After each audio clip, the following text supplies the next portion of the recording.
Si tu aimes mes vidéos, pense à t'abonner à la chaîne et à activer la cloche afin d'en manquer aucune. Merci.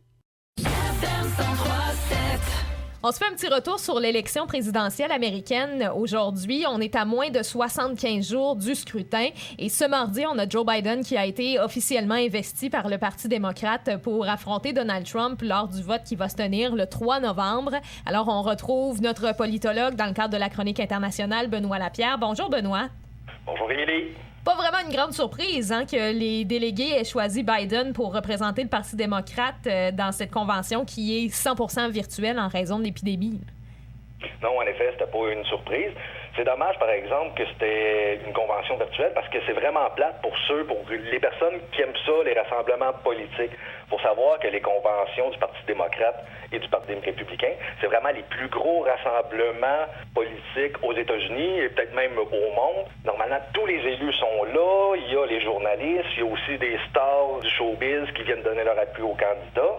Normalement, c'est tellement un gros événement. La ville de Milwaukee, qui était supposée de recevoir l'événement cette année, estimait qu'elle allait avoir 50 000 visiteurs lors de cette convention-là.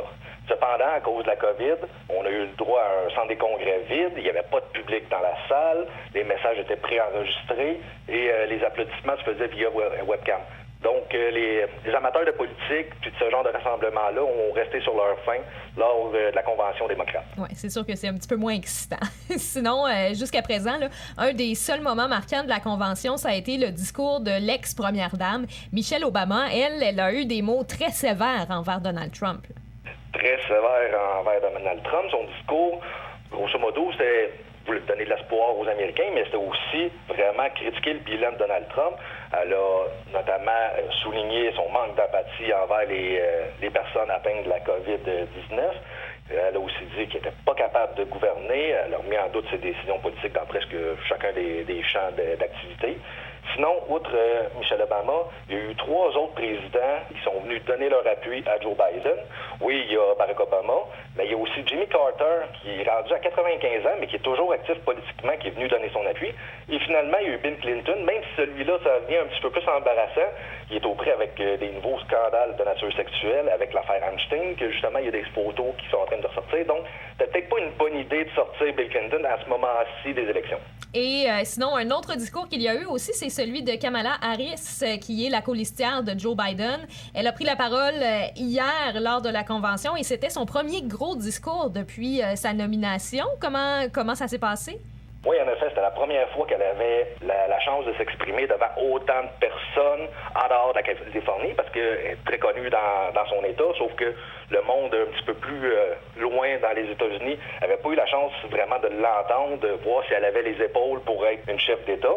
Donc, elle aussi, elle a critiqué Donald Trump lors de son discours, notamment pour son résultat économique dû à la crise de la COVID. Sa gestion de la pandémie aussi a été critiquée. Et justement là, ça l'a permis à la candidate de se faire connaître par un plus grand nombre de gens. Cependant, à date, j'ai vu des sondages. Un sondage qui sortait du New York Post cette semaine montrait que la nomination de Kamala Harris n'avait pas vraiment eu un impact significatif sur les intentions de vote.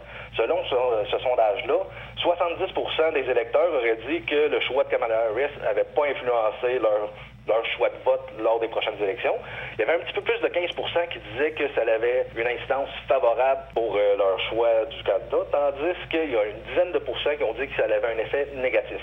Une autre donnée qui était intéressante dans ce sondage-là, il disait qu'il y avait 54% des électeurs américains qui pensaient que Kamala Harris était qualifiée pour pouvoir prendre la charge de présidente s'il arrivait quelque chose à Joe Biden. Oui, bien ça, c'est une question importante parce que l'âge de Biden, c'est quand même un enjeu important dans la campagne, là.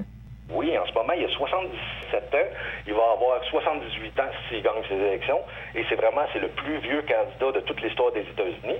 Mais en regardant un petit peu l'organigramme du Parti démocrate, on se rend compte qu'il n'est pas si vieux que ça. Nancy Pelosi, qui est la speaker de la Chambre, ça, c'est environ le président de l'Assemblée nationale là, pour le Québec. Elle a 80 ans.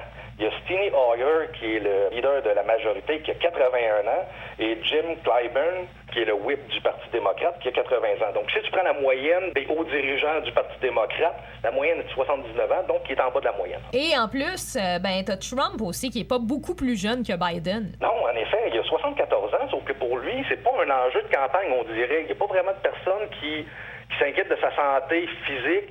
Santé mentale, c'est quelque chose d'autre. Des fois, il y a des débats, mais la santé physique, ça n'a pas l'air d'être un enjeu pour la campagne. On voit qu'il est quand même plus énergique que Joe Biden dans ses discours. Et justement, les derniers sondages ont montré que la tendance à la baisse s'avait estompé lors des dernières semaines, même que l'écart s'avait rétréci entre les deux candidats. Ça lui a donné de l'énergie. Il a visité 4 États en moins de 2 jours. Et justement, là, tu vois que la vraie campagne est en train de démarrer en ce moment. Oui, bien, on vous rappelle les élections américaines 3 novembre prochain et c'est certain qu'on va en reparler. Benoît Lapierre, qui est politologue, merci beaucoup et à la semaine prochaine.